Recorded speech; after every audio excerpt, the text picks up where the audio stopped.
स्वागतम सुस्वागतम। स्वागत है मित्रों आपका हमारे YouTube चैनल दलितों की कहानियाँ में। चलिए आचार्य कौलक्लुरी इनाक जी की कहानियों का रसानंद लेते हैं।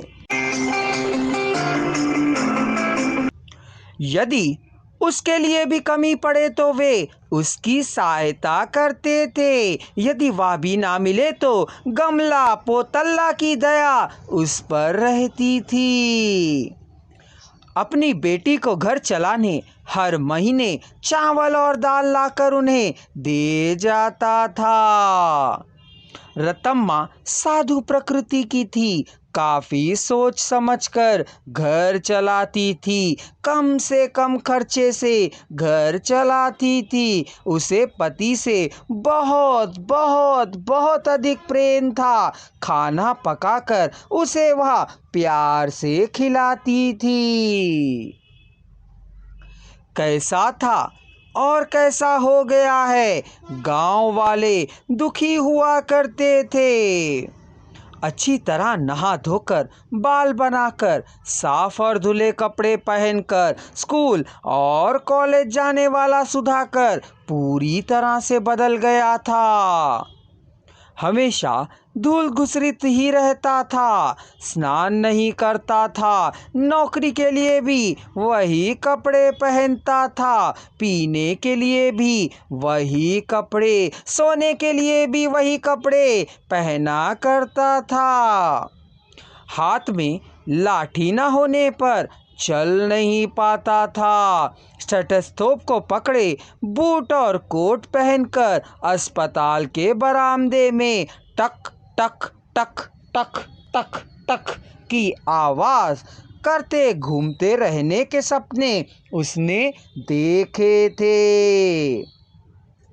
झाड़ जंगड़ में ताड़ के झुरमुट में बिना चप्पल पहने लाठी की सहायता से चलते उसे देखकर दुख लगता है। हम तो कुछ सोचते हैं, वे सब नहीं होते हैं। उनके ना होने से जीवन का अंत नहीं हो जाता है। एक और रास्ता देखना उचित है कहे। मुंसब ने कई बार चेतावनी भी दी थी। सुधाकर सिल हिलाकर हामी भरता था और फिर ताड़ी पीने लगता था।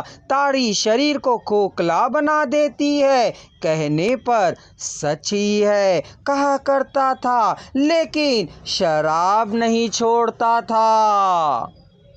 इंटर में 80% अंक मिले हैं ना, तुम कोई नौकरी क्यों नहीं ढूंढ लेते हो, कहने पर दिलवाइए ना कहे मौन रहा करता था।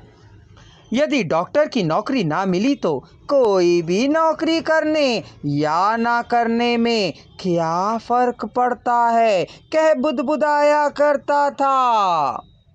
सुधाकर राव बहुत ही सुंदर और रौब से रहा करता था।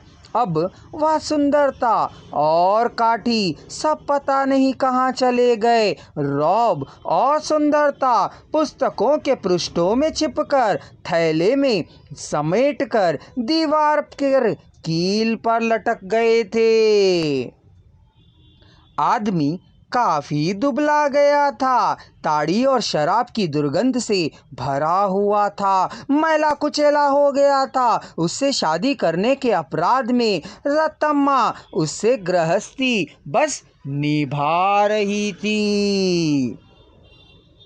माँ के गुजर जाने पर चिकित्सा की सुविधा के ना होने से ही तो उसकी मृत्यु हुई थी। अतः मेडिसिन पढ़कर डॉक्टर बन गांव वालों को बिना चिकित्सा के मरने नहीं देगा सोच काफ़ी लगन से उसने पढ़ाई की थी। डॉक्टर होने के लक्ष्य से पढ़ने वाला सुधाकर डॉक्टर का होना होशियारी से नहीं अपितु कोटे के कारण से संभव ना होने से निराशा से भर गया था।